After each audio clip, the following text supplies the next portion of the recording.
Olá pessoal, tudo bem com vocês? Nós estamos aqui hoje para fazer um vídeo sobre o personagem Coringa.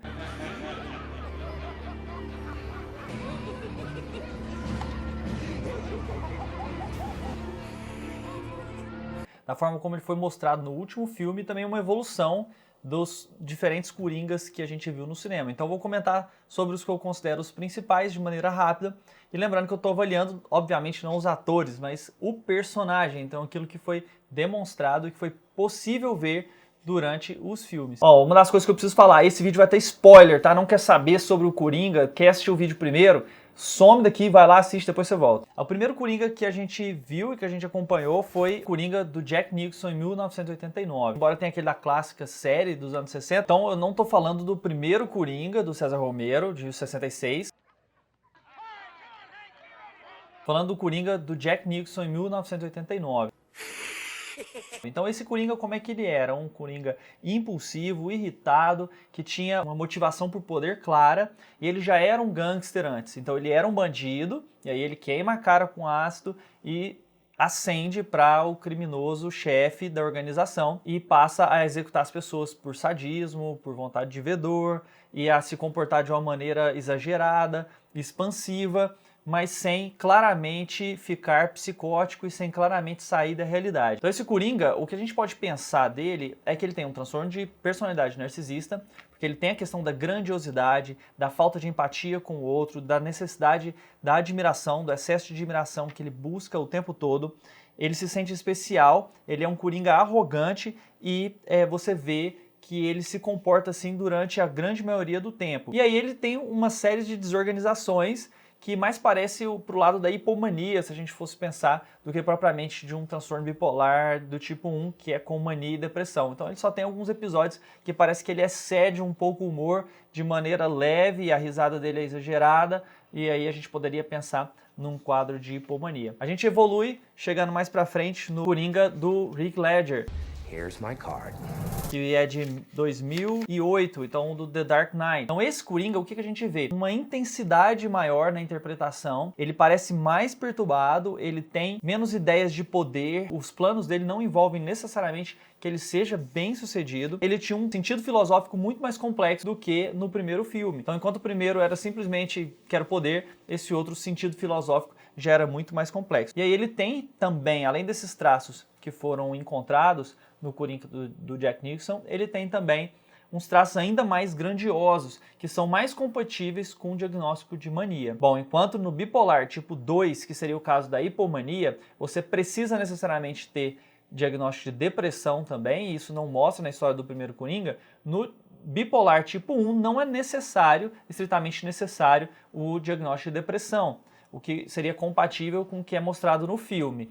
Mas ainda assim é muito mais comum pacientes que evoluem com depressão e episódios de mania. Bom, então se a gente pensa uma das principais formas de divisão da personalidade, que é o Big Five, ou os grandes 5, que envolve a abertura à experiência, a conscienciosidade, a extroversão, neuroticismo e a amabilidade, o primeiro Coringa ele seria altamente aberto a experiências, ele teria uma consciosidade com alguns fatores positivos e outros negativos, ele teria a extroversão extremamente elevada, uma baixa amabilidade e um baixo neuroticismo. Então esse seria o perfil psicológico do primeiro Coringa. Já o segundo, ele teria uma alta abertura para experiências e a conscienciosidade dele seria menor.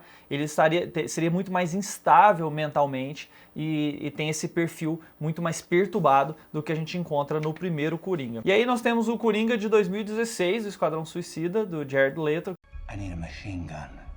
Que eu prefiro ignorar e eu não vou nem comentar dele. Mas tá, mais psicopata, né? Ele parece muito mais calculado e ao mesmo tempo... Mas ele não sai da realidade. Ele é muito mais pro lado da maldade, da manipulação, do que propriamente de outro transtorno tão narcisista quanto nos primeiros. Bom, em relação ao Coringa do Joaquin Phoenix de 2019. Bring me out.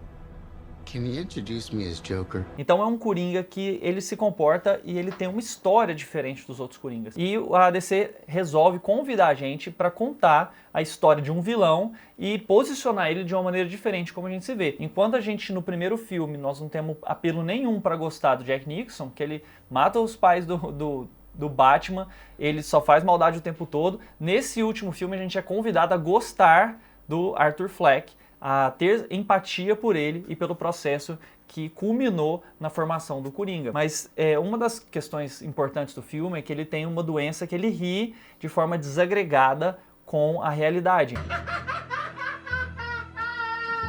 E essa doença ela existe, né? O afeto pseudobulbar. A pessoa ela tem uma reação exagerada e desconectada, geralmente de riso, mas também desconectada com outras emoções do que a pessoa está sentindo. Essa condição ela é neurológica, então ela não tem a ver propriamente com a psiquiatria. Se a gente for pensar que lá no meio do filme eles colocam que ele foi vítima de negligência e que a mãe provavelmente adotiva dele, a Penny, ela deixa que ele seja agredido, inclusive ele é encontrado com sinais de escoriação e traumatismo craniano, isso é compatível com a ideia do afeto pseudobulbar ter sido causado por uma lesão neurológica e poderia ter sido causado nesse período. Isso também poderia explicar grande parte das alterações que ele tem, das questões de formações cerebrais, poderia explicar, por exemplo, como ele se comporta. Então, se a gente for continuar a avaliação dele do sentido psiquiátrico, nós precisamos ignorar ou pelo menos desconsiderar que essas alterações foram causadas por uma alteração diretamente neurológica, porque nesse caso essa seria a principal causa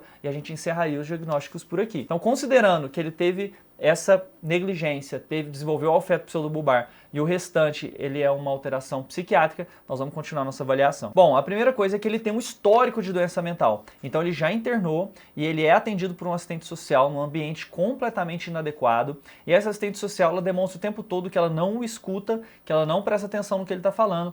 Em determinado momento ela usa a frase que o governo não liga para ele e o governo não liga para o cuidado, para o cuidador também. Então, um abandono da sociedade em relação ao doente mental e em relação ao cuidador, o que seria extremamente estranho e completamente não terapêutico de se dizer num ambiente desse. De forma inadequada que essa assistente social se comporta, ele em momento nenhum ele vê um médico, vê uma enfermeira, vê um psicólogo, então você vê ali que existem limitações graves em relação ao cuidado. Mas ela menciona que ele está sob efeito de 7 medicações, então ele precisa de determinadas medicações para manter ainda um comportamento disfuncional, porque apesar dele estar, até aquele momento, ele não ter características de violência, ele ainda não tem também um funcionamento normal na sociedade. Ele é visto como estranho, ele tem um comportamento inadequado, ele não consegue ligar emocionalmente da mesma maneira que as outras pessoas, mas ele tem afeto. Então ele tem afeto pela mãe, ele tem afeto pelo companheiro de trabalho que é portador do nanismo, ele tem afeto pela criança que ele vê na rua, ele não é manipulador, então ele tem uma característica diferente dos outros coringas. Ele não vai para o lado do psicopata, aquele cara que nasce sem ter capacidade de empatia. Ele desenvolve uma atração pela violência numa segunda etapa do filme, e que isso parece causar prazer e ele decide continuar o processo de violência e buscando uma plateia que ele não conseguiu através do humor. Então, naquele momento que ele está notando as piadas e ele não consegue entender e rir de forma inapropriada nos momentos, é um momento que dá muitas pistas de que ele não é dotado dessa capacidade de entender socialmente totalmente a sociedade. Isso poderia ser um quadro ligado ao processo de autismo, isso poderia ser um quadro ligado a um processo de esquizofrenia, um comportamento promórbido da esquizofrenia, porque até aquele momento ele não tinha tido nem alucinações e nem delírios. Outra coisa que fica clara durante o filme é que ele tem uma relação disfuncional com a mãe, que é a Penny. Então ele no primeiro momento ele mostra ele banhando ela, então eles são extremamente isolados, ela age de uma maneira fantasiosa, com um provável transtorno de personalidade narcisista e fica fantasiando com o sucesso, com a paixão que ela tem pelo Thomas Wayne. Então eles têm uma relação disfuncional, ela parece ser completamente dependente dele em vários aspectos. E no segundo momento ele a assassina quando descobre que ela escondeu a verdade dele, que ela também era uma doente mental, que talvez o teria adotado e que ao descobrir que ele não teria um parentesco com ela, ele acredita no Thomas Wayne e resolve assassiná-la. No momento que ele busca as evidências de que a mãe dele estava doente lá no hospital, o que é interessante é que eles não usam o termo Arkham Asylum, né, que já é famoso nos videogames, eles usam o Arkham State Hospital. E aí quando ele busca nela lá, ele vê na ficha dela que ela tinha uma psicose delirante, o que não é diagnóstico. Eu achei isso interessante, é um sintoma. Ela estava apresentando uma psicose com delírios, o que não ajuda muito a gente a entender exatamente o que ela aconteceu, porque várias coisas podem provocar isso, como a esquizofrenia, o transtorno bipolar, o sintoma depressivo com sintomas psicóticos. E aí, em determinado momento, depois que ele assassina aqueles 3 primeiros que são ricos, que num primeiro momento começa como autodefesa ao ele estar sendo espancado e depois ele passa a ser realmente assassino, quando ele persegue uma pessoa e o assassina nas escadas, depois daquele momento ele cruza uma barreira que me parece e me vendeu a ideia durante o filme de ser psicótico, porque ele tem a impressão de conversar com a vizinha e além de uma fantasia, ele parece interagir realmente com ela. Então me parece ali que o filme está trazendo uma ideia de delírio, de grandeza ou de alucinações mesmo, com a risada da vizinha, com as falas que ela tem com ele, com a ideia dela estar apaixonada com ele. Então teria um delírio, que é o pensamento alterado, e também poderia ter realmente a alucinação, que é o processo da percepção estar alterada, ele realmente vendo ou ele escutando a vizinha perto dele e aí entendendo que ele seria um amante dela. Nós só vamos descobrir mais pra frente do filme que era uma fantasia, que era um delírio e não realmente verdade. Parece que ele tem esse insight também mais pra frente. Bom, no final tem uma das partes que eu considero mais importante e que é a mensagem mais perigosa do filme. Mas, muito mais do que a ódio à violência, que algumas pessoas se preocuparam, eu me preocupei com aquela frase final do Coringa. Aquela frase final, o punchline que ele faz com o Murray na hora que ele tá no programa ao vivo, que ele fala: o que você ganha quando cruza um doente mental solitário com uma sociedade que o abandona e o trata como lixo?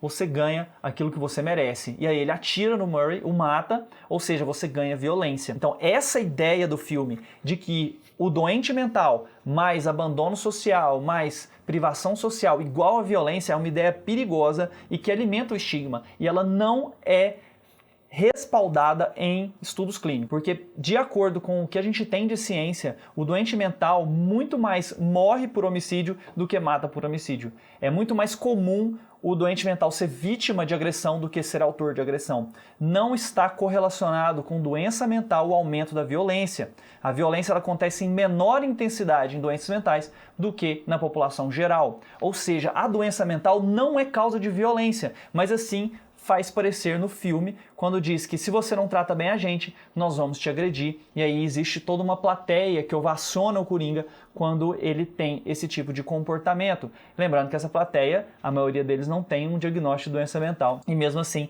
ovaciona a violência. Então essa ideia é uma ideia perigosa, porque isso aumenta e alimenta o estigma de que nós devemos cuidar do paciente com doença mental ou ele será um paciente violento. E a ideia não pode ser esta. A ideia precisa ser: nós precisamos cuidar do paciente com doença mental porque ele está em dor, porque ele está em sofrimento, porque a gente é capaz de aliviar esse sofrimento, porque tem muito que a gente pode fazer. Então, finalmente, para o diagnóstico, então, se ele tiver realmente uma psicose, ele estava em delírio, teve alucinações com a vizinha, uma dificuldade de adequação desde o começo da idade adulta e uma dificuldade de entender o afeto das pessoas e de se posicionar, em determinado momento ele cruza essa linha da psicose e aí ele se comporta de uma maneira inadequada durante o restante do filme, isso seria mais compatível com o diagnóstico de esquizofrenia, que é o que mais me fez pensar durante o filme. Vi algumas opiniões de outros psiquiatras a respeito desse filme, vários discordam de mim e é por isso que eu achei importante eu fazer minhas considerações e acrescentar o meu ponto de vista. Porque, na minha opinião, ele tinha sim um processo de transtorno mental. Ao abandonar o remédio, ele voltou a ficar psicótico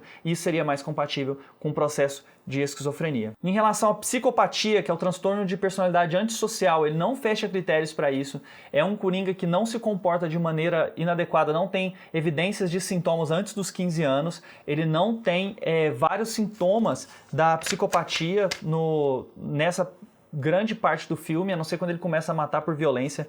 Ele não é um cara manipulador, ele apresenta a questão de não ter remorso pelas mortes que pratica, isso é verdade, mas esse comportamento ele não é durante toda a idade adulta, nem antes dos 15 anos de idade, o que é necessário para o diagnóstico. Em relação a outros transtornos de personalidade, outro que vem na mente é o transtorno de personalidade narcisista, mas também fica fraco nesse filme, muito mais fraco do que nos outros. Enquanto nos outros, claramente, o Coringa poderia ser fechado esse diagnóstico, nesse ele tem realmente as grandiosidades, ele tem uma fantasia de sucesso, ele tem uma falta de empatia pelas outras pessoas, ele tem a sensação de ser especial, e aí ele fala que ele veio para trazer para ser a luz do mundo, para trazer alegria ao mundo, ele tem uma sensação de ser especial, e ele sonha, ele fantasia com isso, que quando ele chegasse no Murray, todo mundo iria reconhecer ele pelo talento que ele tem. Mas ali o restante, a arrogância, a inveja, a gente vê já bem menos do que a gente tem nos outros Coringas, embora eu ainda fique em dúvida em relação a esse diagnóstico. Agora, esse é um personagem que, na minha ideia e no conhecimento que eu tenho, eu atendi muitos anos na UFO recebendo pacientes para internação, atendo em Araguari também há mais de 7 anos, e uma coisa que eu percebo é que é um personagem que não condiz, não tem âncora com a realidade. Várias facetas da personalidade dele estão splitadas, o que é extremamente incomum. O que significa isso? Ele tem uma faceta lá da extroversão, algumas que estão extremamente elevadas, outras que estão extremamente diminuídas, e isso não é compatível com a realidade. Quando a gente vê uma pessoa com alta extroversão, geralmente todas as facetas acompanham essa extroversão acima da média. E assim isso acontece com vários fatores da personalidade dele. Então não é um personagem que a gente, para cometer crimes assim e manter esse grau de desordem, ele teria que estar organizado em todos os momentos certos, ele teria que estar desorganizado em todos os momentos corretos para conseguir ter esse tipo de cálculo que acontece no filme. Um personagem que é ao mesmo tempo psicótico e que consegue fazer tantas maldades sem ter tanta manipulação, ele não é crível com a realidade. Então seria um personagem que não tem lastro nos pacientes que a gente atende dentro da psiquiatria. É isso aí, pessoal. Espero que vocês tenham gostado desse vídeo. Se você não concorda, acha que ele não tem doença mental nenhuma, acha que ele tem outra doença mental, escreve nos comentários para nós. E também eu queria que você me dissesse o que você achou do fato da minha opinião sobre o Coringa, se você gostou do filme ou não, deixa aí pra nós. Se saúde mental tem a ver com você, segue o canal que a gente se vê mais. Grande abraço.